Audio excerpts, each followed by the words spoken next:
Hello, YouTube. Michael Constantine here. Today, I want to talk to you about some solutions for reducing the interior heat of your home to make it more energy efficient and to better shield yourself and your family and your possessions, as well as your residents, from extreme heat events and severe weather. I was watching Lord of the Rings, and it gave me this epiphany, an idea that I've had before as well, but I really understood when I watched The Lord of the Rings and The Hobbit why they built their homes under the ground. If you fireproof your windows and your doors and your home is built under the ground, it will largely be immune to wildfire, for one thing. But also, when you build your house below the ground, as they do in the Middle East and many places around the Sahara and so forth, there are communities, there are businesses that are built in the ground, in caverns and so forth. And the reason for this is that once you get below a certain depth, the temperature at those depths, 6 or 7 or 8 feet underground, varies depending on your location and the geography, stays constant, which means that it's cool all the time. So as climate change and natural disaster become more prevalent, with the exception of seismic disasters like earthquakes or shifting soil conditions that could cause your home to get damaged if it's a subterranean structure, building underground or placing a prefabricated structure underground that is watertight would allow you to basically be immune to most natural disasters and extreme heat and extreme weather events, even hail and tornadoes, for instance, or high winds. You build your structure, your home, under a medium to large size hill, and you build at the base of the hill for your entry. And your cooling costs and your heating costs for the summer and the winter, no matter how severe the weather gets outside, for the most part, your costs are going to be very, very low. They're going to be fixed even. It's a very sustainable way to build. You could source solar with panel coverings for when there's hail or extreme weather events.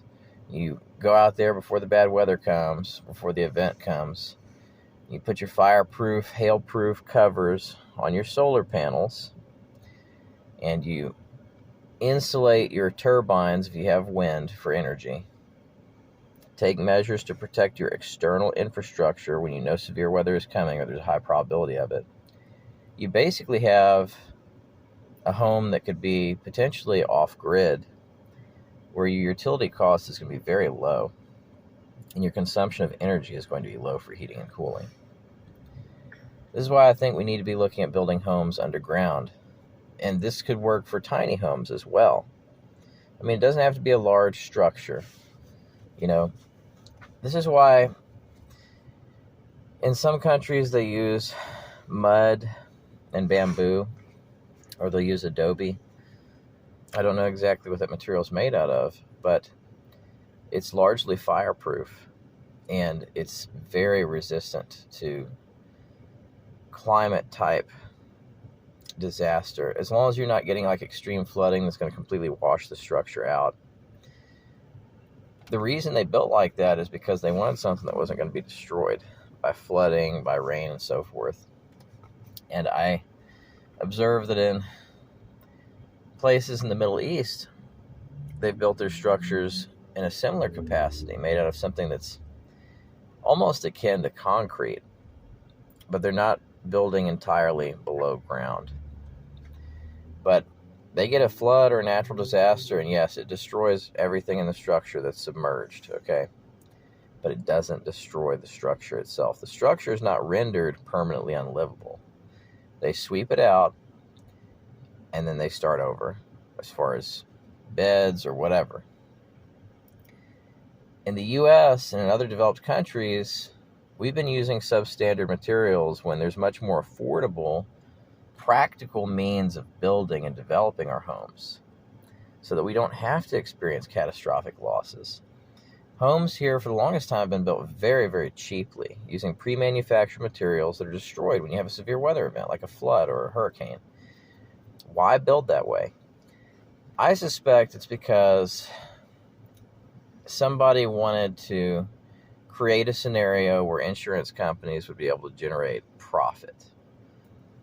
A lot of the structure of how we build homes, they want to maximize profit while minimizing quality, so they have to invest as little as possible in the development of the structure. And they have zoning restrictions and things like that.